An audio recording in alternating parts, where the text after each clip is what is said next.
Hello, everybody. We are Geeks Assembled, and me and Susan are sitting down to discuss a 1986 movie this week from us Brits, for a British movie, which was quite successful at the time, starring Bob Hoskins, Kathy Tyson, Michael Caine, Robert Coltrane, to name just a few there. This is a film called Mona Lisa. Um, an ex-convict comes out of prison after, I think it was 7 years, into a world what he doesn't really know anymore. Things have changed while he's been away. He's given a driving job for what turns out to be a high-class call girl, and events go from there. So for that, she puts food in her mouth, just as I'm going to say, "No, Susan." So I remember this movie from the 80s. I was a Neil Jordan aficionado, sucked right in by The Crying Game. I bloody love Neil Jordan. He is probably the sweetest director you guys have over there. I really love the movies that he makes.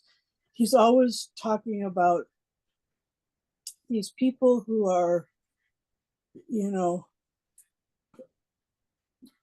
never the aristocracy, never the hoi polloi. He's always talking about people who are struggling with, against systems that are bound and determined to hold them in place. And this lady, her name is Simone. She is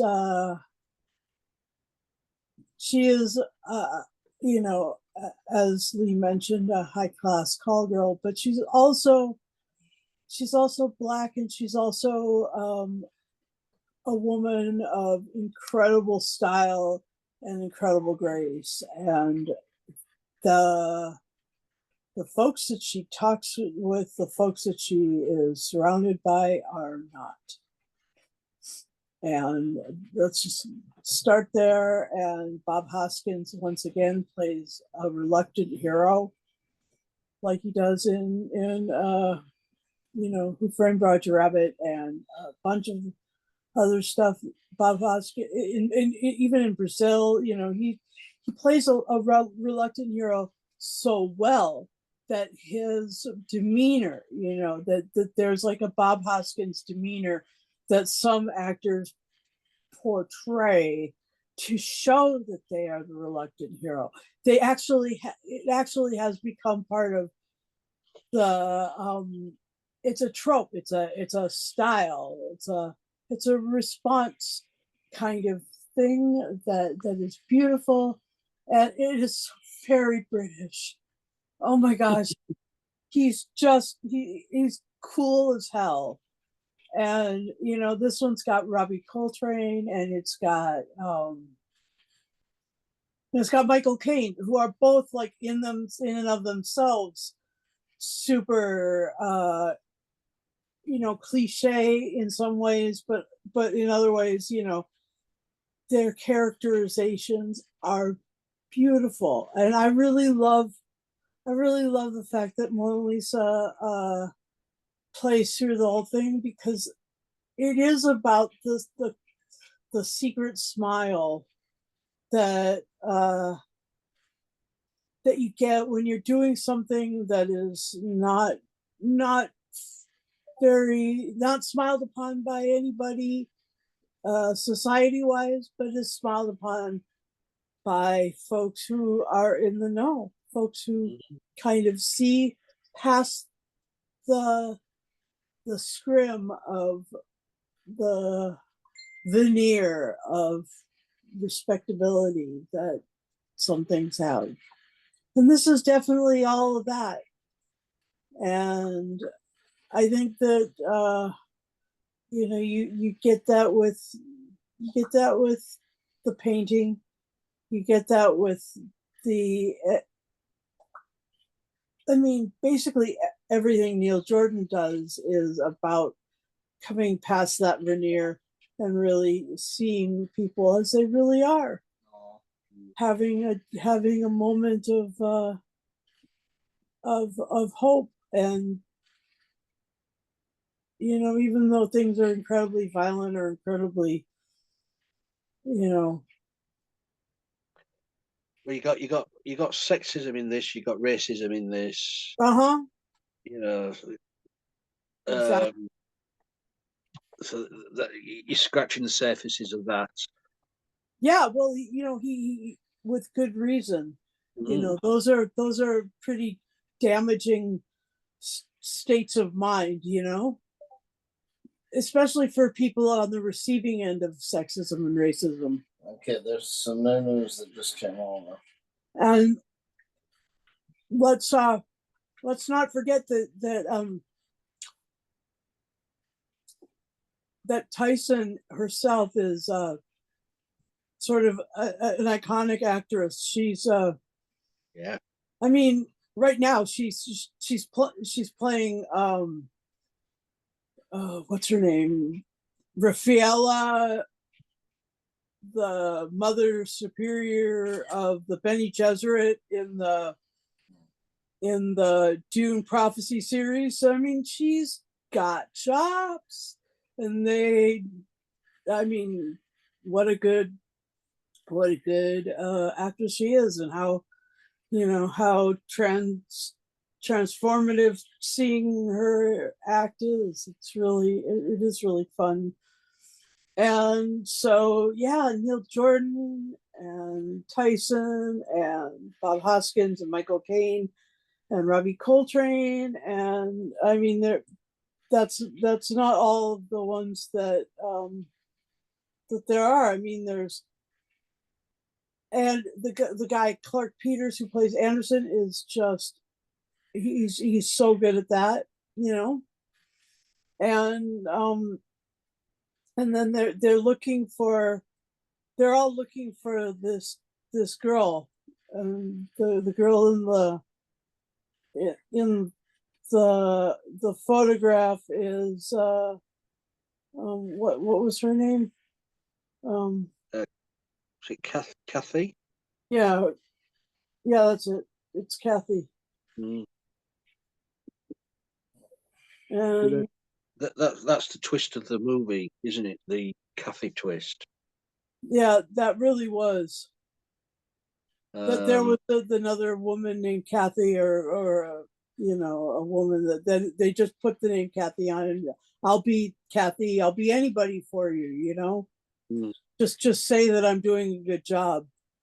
And even yeah. though he said that Anderson still kicked her ass. Pimping is that's got a lot of it can be a really you can find that pimps aren't really, there can be no redeeming quality in a pimp, so that's what this is about. And yeah, and then you go to the Brighton, and of course Brighton is famous for their topless beaches, and stuff. And then they also are famous for their pier with all the music and stuff. And who should be on the pier but Kenny Baker and Jack Purvis and Bill Moore, three folks from Time Bandits, three folks from Star Wars and stuff. Just three of the little people who are absolutely amazing actors. Their disability, kind of being a key to maybe their success, but that's also really sort of another key that Jordan turns. Jordan turns all the keys. He's just opens things up and lets you see past the those doors anyway. It's awesome. It's awesome, awesome, awesome. So yeah, those are my opening thoughts. And over to you, Lee. Yeah, this will be, I don't remember, maybe my third time seeing this movie. I haven't seen it for quite a few years. I thought, hey, yeah, let's have a bit of gritty British drama. And it is. It was well received back in 1986, earning Bob Hoskins an Oscar nomination. Oh yeah. Yeah, Kathy Tyson was nominated for, I think it was Golden Globe and BAFTA, and I don't know if any of them won, but at least they were nominated. Yeah. Yeah, you get this as you're watching the film. You can see gradually Hoskins' character slowly falling in love with Simone, and I think she does like him, but she sees him as a way to find Kathy. Mm-hmm. Um, to get to find Kathy, and then the twist is, of course, is Simone and Kathy are lovers. Mm-hmm.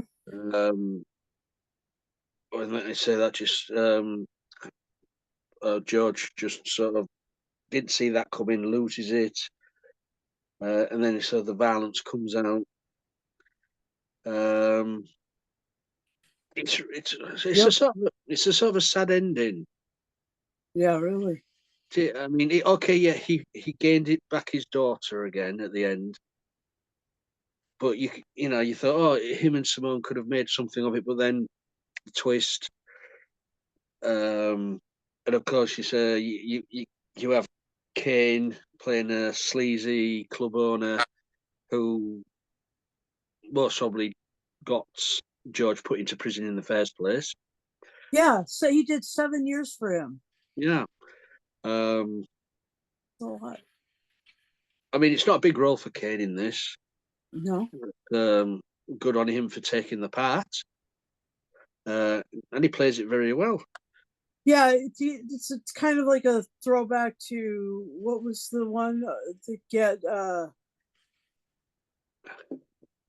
movie that we watched earlier. It was called Get Something or Other. With Kane in it. Yeah. Get Carter. Get Carter. Get Yeah. Carter. Yeah. That's exactly right. Yeah, all about revenge, that one. Yeah, and this one was like, on a certain level, falling in love with Simone is taking revenge on the Kane. Yeah. But he didn't like it, did he? He didn't like it.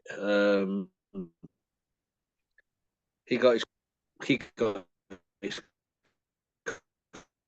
comeuppance, and so did so. But yeah,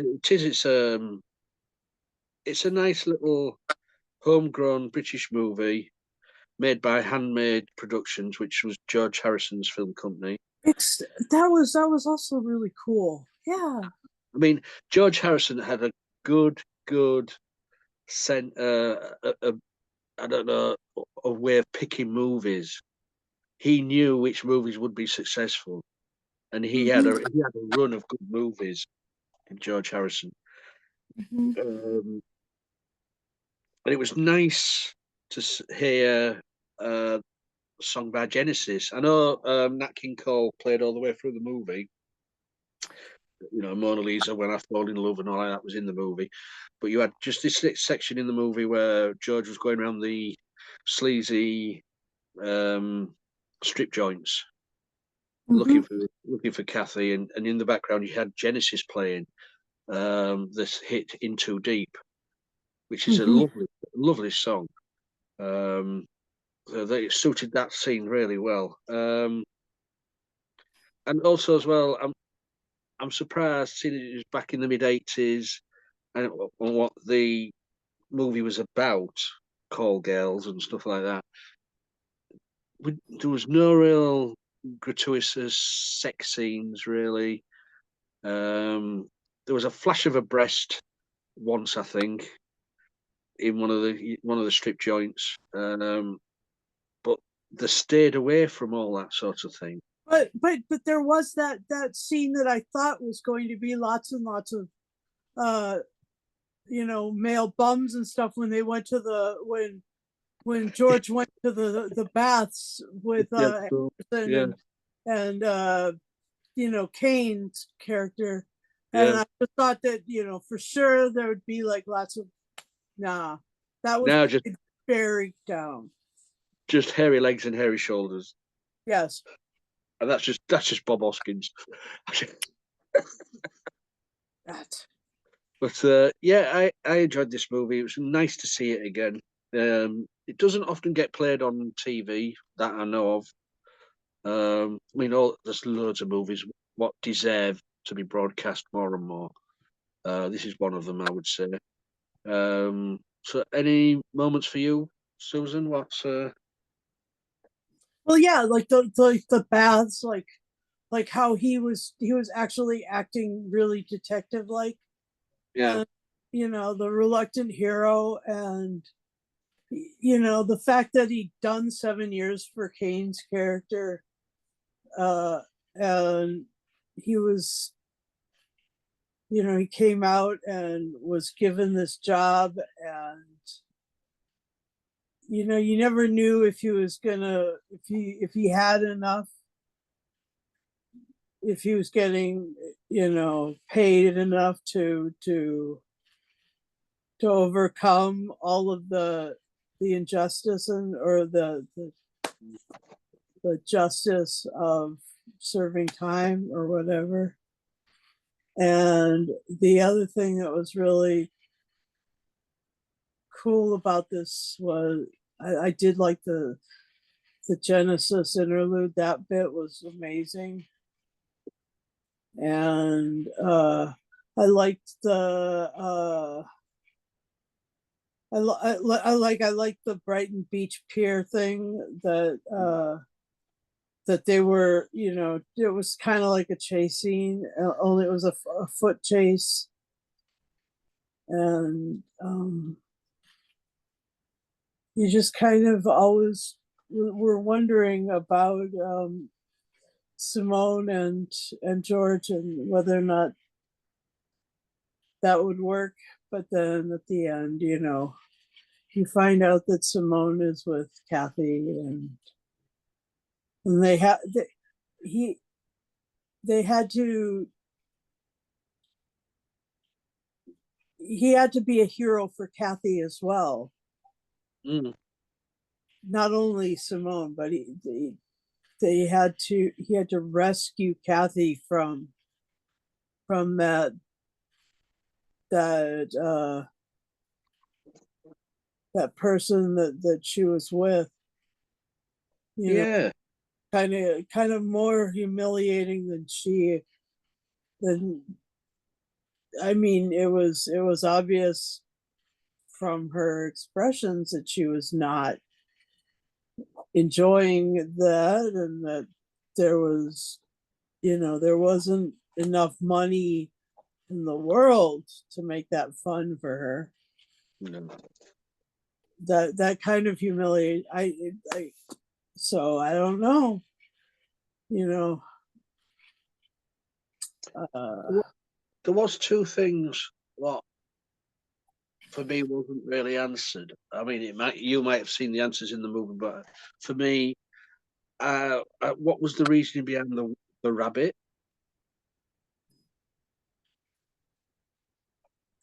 maybe because the rabbit represents innocence and life and stuff, and also the rabbit represents women's sexuality. They used to have a thing where they feed a rabbit some of the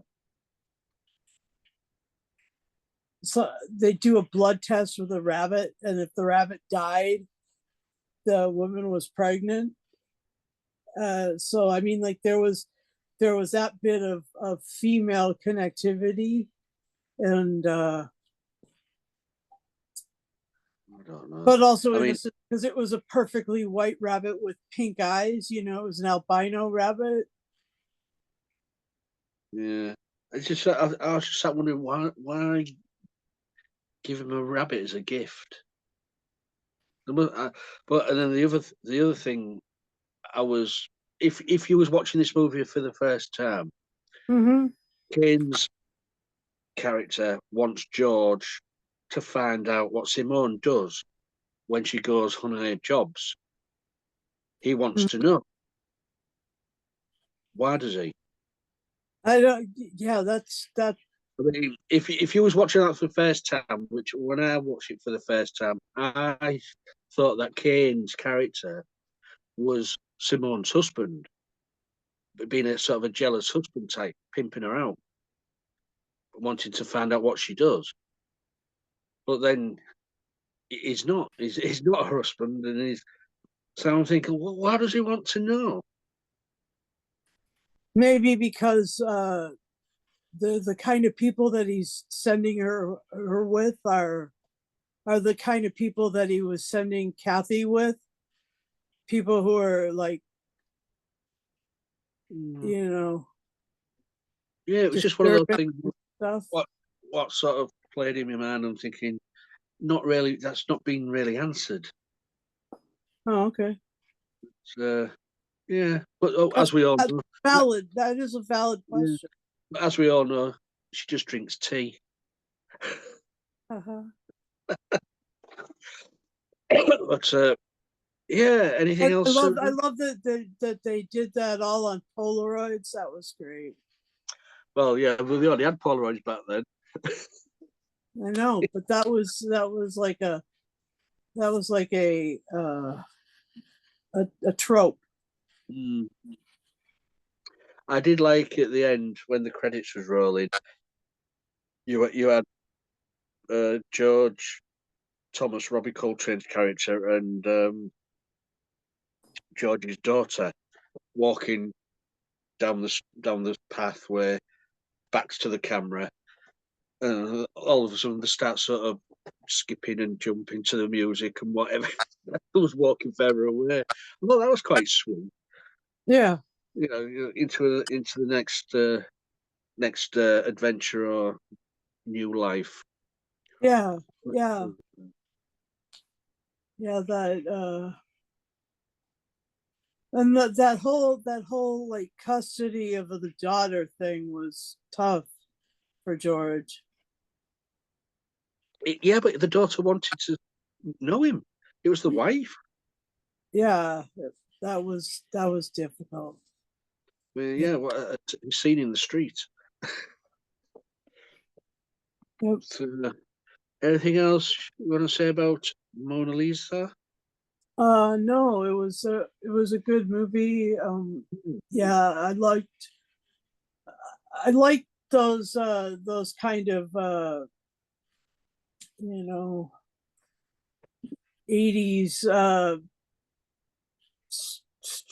strong fair movies. You know, there was and Neil Jordan really was like the prince of making movies like that. You know. Yeah, I mean, I think this was his big first big success. I know he'd made movies before this, but this one was one what was a huge box office hit. And then Yeah. there was no looking back after that, really. Yeah. So what's your final saying score then on Mona Lisa? I'll give it an eight. 8 cups of tea out of 10. Wink, wink, nudge, nudge. Say no more. Say no more. And, Yeah, it's a little bit dated now. mm-hmm. You know, it was made in the 80s. Mm-hmm. But I did like Hoskins' Caribbean shirt. Um, so I'll give this 8.5 white rabbits out of 10. Mm-hmm. It's still a good watch, and it's gritty. and great acting in it. So I do recommend this to anybody who hasn't seen it. Mona Lisa from 1986. Bob Hoskins is the lead, with a wonderful Kathy Tyson in this. So yeah, that's our little review of that. If you like, if you like what you see, please comment below on this video. You'll find this on all the social media platforms we use. Just leave a comment below how wonderful we are, or how terrible we are, or if you'd like to join us. All we need, ask you to be is 18 plus. There's some things we discuss are 18. That's, like this one was 18. And we'll try and get you on one of the casts. All you need is a working camera and microphone on the device you use. And if you're thinking of subscribing to our YouTube channels when you discover these videos, please subscribe as well and press the bell notification button. You'll get notified every time we put one up. Is that it, Susan? That's it. That is it. So it's it'll be a goodbye from me, and it'll be a goodbye from Susan. In here. Yeah, and oh yes, this is one of our last ones recording of this year. Next time you'll be seeing us, it'll be 2025. Oof. So until next time. In the year 2025, if I happen to still be alive. Yeah. And on that bum note, I'll say goodbye for now. Take care.